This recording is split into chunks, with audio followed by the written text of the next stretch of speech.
Assalomu alaykum, hurmatli kuzatuvchilar. Navbatdagi yana bir ijodimiz o'z nihoyasiga yetdi. Bitta ko'rib baho berasizlar. Tugagan holatda. Bu ijodimiz Farg'ona viloyati Beshariq tumanida bo'ldi. Akmal aka hofizlik uyida bo'ldi. Ko'rib, go'zal holatda chiqdi. O'sha tanishib bor ekanmiz do'stlar.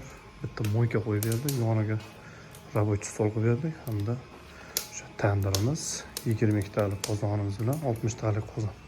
Chekkaga gaz plita qo'yib berdik. Ikkitasi bitta mo'ridan tandirimizga birga bir chuqurligi ham hurmatli zontiklarni qo'yib berdik. Tortishlar o'ta go'zal.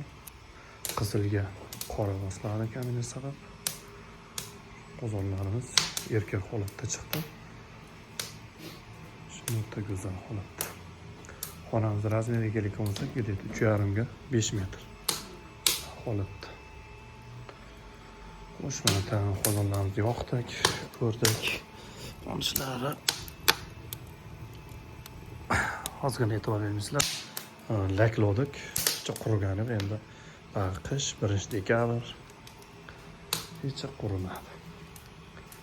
Tortishlarni kuzatamiz, jamshidjon.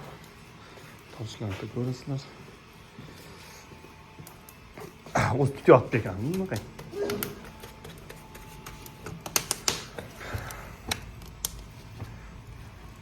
tortishlari shunday holatda.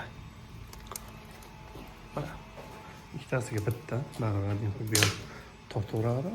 Bunisi ham farqi yo'q. Hech kimga shunaqa xizmatlar kerak bo'lsa do'stlar, albatta aloqaga chiqadi. Nomerlarimizni qo'yib qo'yamiz, bemalol aloqaga chiqasizlar. Xizmatimiz O'zbekiston bo'ylab. Sizlar uy egalariga bu xohlasa topshiramiz, topshirish jarayonlari. Akmal aka, assalomu alaykum.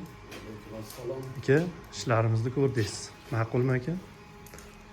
İşlerge gap yo'q, ajoyib. Молодец. Ko'nglimdagidek bo'ldi, akajon. Uy egalaridan bergan pulingizga aka, rozimisiz aka? Roziman, akajon.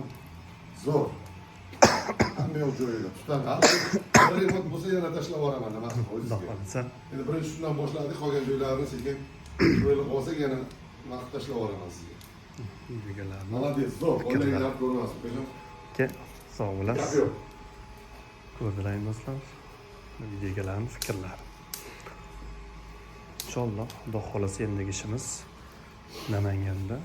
Namangandagi ishlarimizni chiqaramiz. Yo'toldan joy.